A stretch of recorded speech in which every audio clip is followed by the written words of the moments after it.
ঢকুৱাখানা জিলাৰ মাধ্যমিক শিক্ষক আৰু কৰ্মচাৰী সন্থাৰ নৱম দ্বিবাৰ্ষিক অধিৱেশনখনি কেঁকুৰিবিল্লাম হাইস্কুলত অনুষ্ঠিত হৈ যায়। এই অধিৱেশনৰ মুকলি সভাত ঢকুৱাখানাৰ জনপ্ৰিয় বিধায়ক নৱকুমাৰ দলেদেৱ উপস্থিত থাকে। তেখেতক ৰাইজে গুমৰাহ আৰু ঐনিতমেৰে বিপুল আদৰণি জনায়। ইয়াৰ পিছতে তেখেতৰ বহুমূলীয়া বক্তব্য ৰাখে।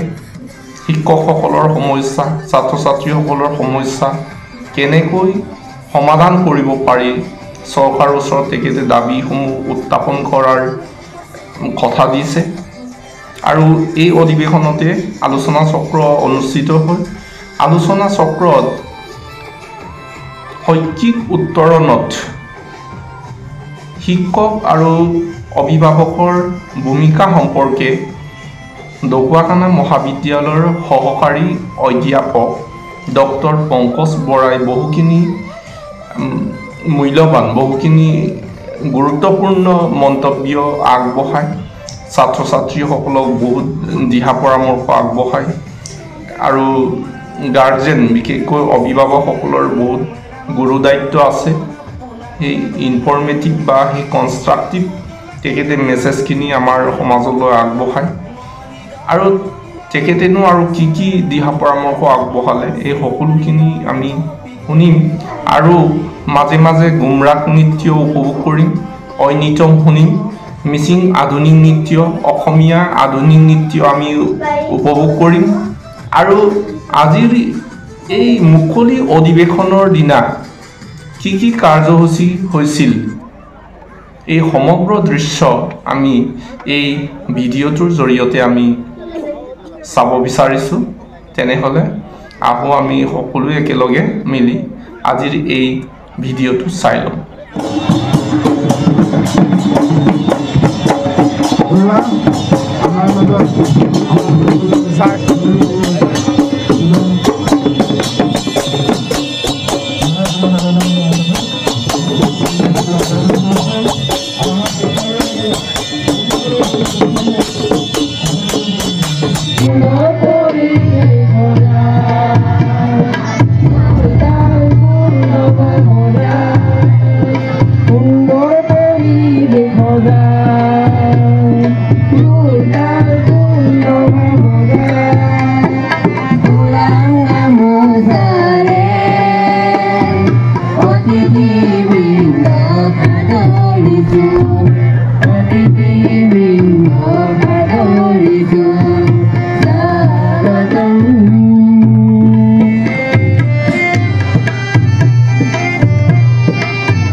দ্বিবাৰ্ষিক অধিৱেশনৰ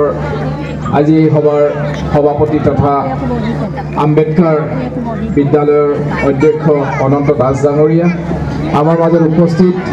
মিচিং সাহিত্য সাহিত্য পৰিষদৰ অধ্যক্ষ সুনীল পেগু ডাঙৰীয়া, সদৰ অসম মাধ্যমিক শিক্ষক কৰ্মচাৰী সন্থাৰ সন্মানীয় সাধাৰণ সম্পাদক গোবিন্দ চন্দ্ৰ কলিতা ডাঙৰীয়া, আমাৰ মাজত উপস্থিত আমাৰ জ্যোতিষ্মান গ্ৰহন্তৰ আজি দ্বিবাৰ্ষিক অধিৱেশনৰ উপলক্ষে উলিওৱা আলোচনীখনৰ উদ্বোধক তথা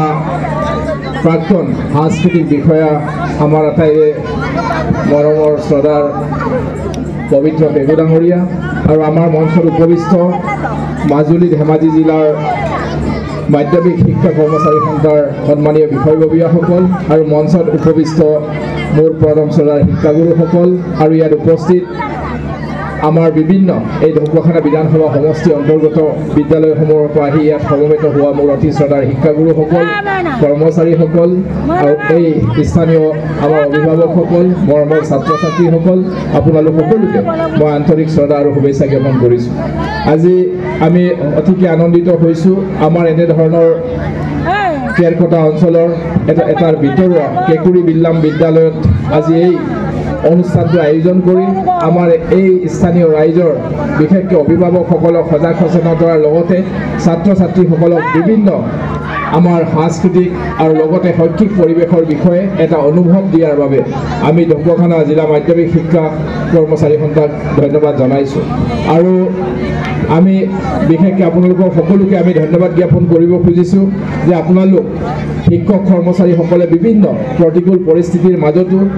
অশেষ প্ৰচেষ্টাৰে আপোনালোকে মানৱ সম্পদ গঢ় দিয়াৰ নিমিত্তে যি ধৰণে আপোনালোকে সমাজৰ এক আদৰ্শ পুৰুষ হিচাপে আপোনালোকে সকলোৱে শিক্ষক হিচাপে যি ধৰণে আপোনালোকে সমাজৰ পথ প্ৰদৰ্শক হিচাপে আগবাঢ়ি আছে তাৰ বাবে আপোনালোকক সকলোকে মোৰ ফালৰ পৰা আন্তৰিক ধন্যবাদ জ্ঞাপন কৰিছোঁ। অলপ আগতে আমাৰ গোবিন্দ দাই ক'লে কেইটামান চৰকাৰক দৃষ্টিগোচৰ কৰা বিষয়টো হয়, কিছুমান কাৰিকৰী বিষয় আৰু নতুন বিষয় সংযোজন হোৱাৰ কাৰণে কিছু সময়ত কিছু অকণমান অসুবিধা থাকে, কিন্তু চৰকাৰে এই অসুবিধাসমূহ দূৰীকৰণৰ বাবে বিভিন্ন পৰ্যায়ত পদক্ষেপ গ্ৰহণ কৰিছে আৰু যিখিনি বিষয় কৈছে এই বিষয়খিনি আমি কাইলৈ শিক্ষামন্ত্ৰী ডাঙৰীয়াৰ লগত আমাৰ এখন সভা আছে, এই কথাখিনি আমি তেখেতকো দৃষ্টিগোচৰ কৰাম। আৰু মাননীয় মুখ্যমন্ত্ৰী ডাঙৰীয়া পৰহি আমাৰ লখিমপুৰলৈ আহি আছে, যদি কিবা আমি এই চেগতে যদি সুবিধা হয় এই কথাখিনি আপোনালোকে কোৱা আমাৰ শিক্ষক কৰ্মচাৰীসকলৰ যিখিনি বিষয় এই কথাখিনি নিশ্চয়কৈ আমি দৃষ্টিগোচৰ কৰিবলৈ আমি প্ৰচেষ্টা ৰাখিম, যাতে আপোনালোকে সকলোৱে এটা সুন্দৰ পৰিৱেশৰ মাজত এই নিজৰ আপোনালোকৰ মানৱ সম্পদ গঢ়াৰ কামৰ ক্ষেত্ৰত যাতে আত্মনিয়োগ কৰিব পাৰে। আৰু এটা এনেধৰণৰ কামত যেতিয়া আপোনালোকে সুস্থিৰভাৱে চিন্তা চৰ্চা কৰি ভাল পৰিৱেশ এটা পাই নিশ্চয়কৈ আমি অনুভৱ কৰিব পাৰোঁ, তেতিয়াহে আপোনালোকে এই কামটোত অধিক শিক্ষাগুৰু হিচাপে আপোনালোকে কি ধৰণে ছাত্ৰ ছাত্ৰীসকলক প্ৰতিভাসমূহ বিকাশৰ বাবে এতিয়া অলপ আগতে আপোনালোকে ক'লে যে কি আমাৰ এতিয়া মুখস্থ কৰিলে নহ'ব, মাৰ্ক হ'লে নহ'ব, ছাত্ৰৰ জ্ঞানৰ প্ৰয়োজন আৰু অধ্যয়নৰ প্ৰয়োজন। এই কথাখিনি গোটেই এতিয়া অধ্যয়নৰ ব্যৱস্থাটো এতিয়া লাহে লাহে পৰিৱৰ্তন হ'বলৈ লৈছে, গতিকে আপোনালোকে সকলোৱে যাতে আমাৰ মিচিং স্বায়ত্তশাসিত পৰিষদৰ আমাৰ সন্মানীয় মুখ্য কাৰ্যবাহী সদস্য ডাঙৰীয়াও আমাৰ ছাত্ৰ ছাত্ৰীসকলৰ কলা কৌশলী বা পৰিকল্পনাটোৰ ওপৰত প্ৰতিভাসমূহৰ ওপৰত আপোনালোকে সকলোৱে দৃষ্টি নিবদ্ধ কৰি কি ধৰণে ছাত্ৰজনক আগবঢ়াই নিয়াৰ ক্ষেত্ৰত তেখেতক ভৱিষ্যতৰ পথ প্ৰদৰ্শক হিচাপে আপোনালোকে খুব সুন্দৰভাৱে আপোনালোকে কৰিয়ে আছে আৰু অনাগত দিনত সমাজে আপোনালোকৰ পৰা যথেষ্ট আশা কৰে আৰু একোটা ঠাইত আপোনালোক শিক্ষকসকলে আদৰ্শ পুৰুষ। গতিকে আমি আশা ৰাখিছোঁ এই অনুষ্ঠানৰ জৰিয়তে আপোনালোকে বিভিন্ন ধৰণৰ এই দুদিনীয়া কাৰ্যসূচীত আমাৰ শৈক্ষিক পৰিৱেশৰ ওপৰত আৰু আপোনালোকৰ সংগঠনৰ ওপৰত বিভিন্ন ধৰণে আপোনালোকে গঠনমূলক চৰ্চা কৰিলে আৰু আশা ৰাখিছোঁ এই অধিৱেশনৰ জৰিয়তে নিশ্চিতকৈ আমাৰ শিক্ষক সমাজে আৰু কৰ্মচাৰী সমাজে এক নতুন গতিপথ পাব বুলি আমি আশা ৰাখি সকলোলৈকে মই আন্তৰিক শ্ৰদ্ধা আৰু শুভেচ্ছা জ্ঞাপন কৰি মোৰ চমু বক্তব্য সামৰিছোঁ। মই অকণমান দীঘলীয়াকৈ আপোনালোকৰ লগত থকাৰ ইচ্ছা আছিলে, কিন্তু আমাৰ আজি অহা পৰহিলৈ মাননীয় মুখ্যমন্ত্ৰী ডাঙৰীয়া আহিব, এই উপলক্ষে আজি আমাৰ DC কনফাৰেন্সৰ হলত আমাৰ দুগৰাকী মন্ত্ৰী আহিছে, তেখেতলোকৰ লগত এটা পৰ্যালোচনা সভা 5টা বজাত আছে। এইকাৰণে মই অকণমান মোৰ বক্তব্যটো শেষ কৰি মই আপোনালোকৰ ওচৰৰ পৰা বিদায় মাগিছোঁ আৰু সকলোলৈকে পুনৰ মই শুভেচ্ছা জ্ঞাপন কৰিছোঁ।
নাথাকিলেও মই এনে চিঞৰি কথা কওঁ এগৰাকী আছে হ'ব এগৰাকী বহুত সেই এগৰাকীয়ে গৈ পেলাই আজি আপুনি ক'বগৈ লগৰবিলাকক যে অভিভাৱকৰ ভূমিকাটো কি হোৱা উচিত আমি দেখিছোঁ ধেমাজি লখিমপুৰ জিলাতো বেছি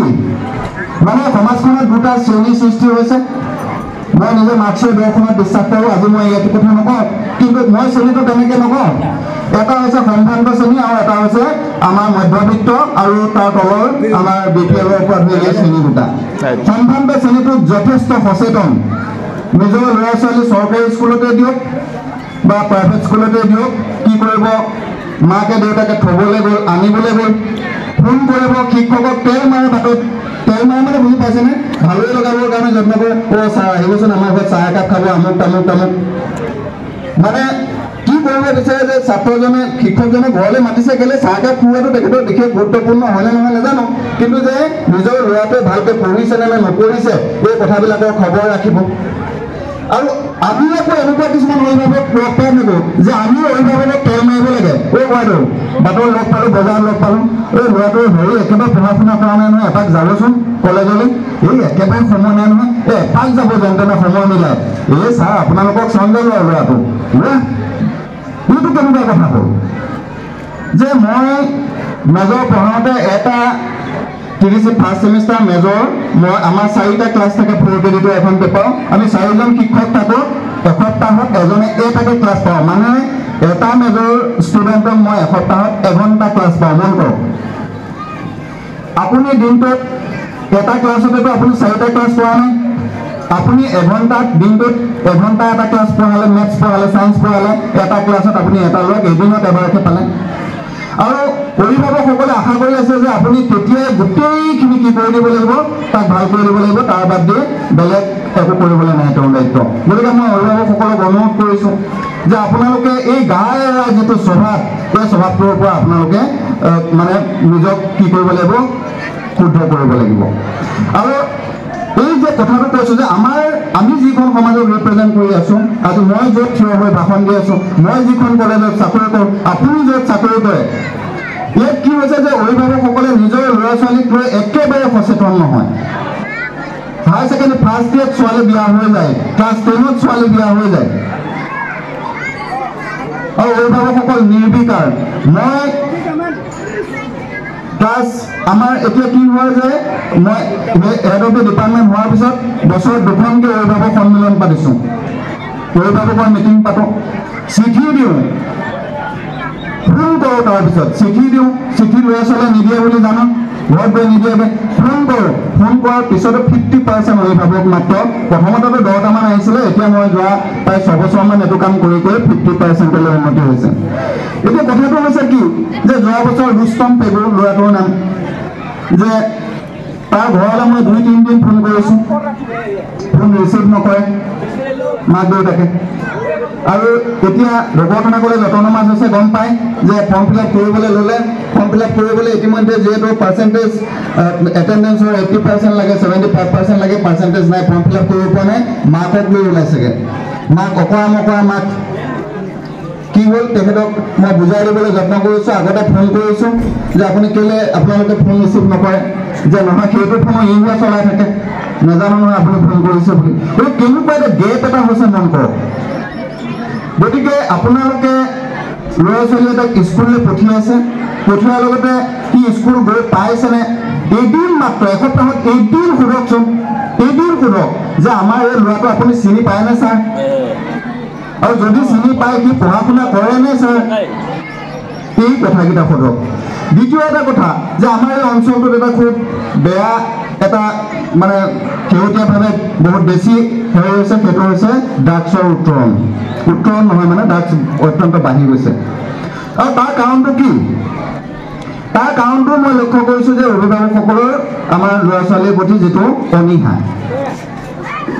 ক্লাছ 7 মানত থকা ল'ৰাটোক অভিভাৱকসকলে ডাঙৰ ল'ৰা হ'ল বুলি ভাবে হায়াৰ ছেকেণ্ডেৰী ফাৰ্ষ্ট ইয়েৰত দি পেলাই আমাক কয় যে এতিয়া ডেকা হ'ল আমিনো কি কথা ক'ম আৰু হায়াৰ ছেকেণ্ডেৰী ফাৰ্ষ্ট ইয়েৰ ল'ৰাটোক ই কিবা এটা ভুল কৰিলে টিকা চিলিয়ে 2 কোব মাক দেউতাকে লগাই দিব যদি নোৱাৰা তোমালোক কিহৰ মাক দেউতাক আমি আজি নিজে বিয়া পাতি ল'ৰা ছোৱালী তথাপিও মা দেউতাৰ আগত কথা ক'বলৈ ভয় কৰোঁ পিটিব নালাগে আপুনি যদি class 7 higher secondary first year degree first year ল'ৰাটোক বেয়া কাম এটা কৰাৰ কাৰণে স্কুললৈ নোযোৱাকৈ গৈছোঁ বুলি কোৱাৰ কাৰণে যদি দুচাত লগাব পৰা নাই, আপুনি মাক দেউতাক কিহৰ মাক দেউতাক হৈ থকাৰ যোগ্যতা আপুনি হেৰুৱাইছে। গতিকে যে এই কথাবিলাক অত্যন্ত গুৰুত্বপূৰ্ণ কথা।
তেজতে উঠিল বহু সপোন আশা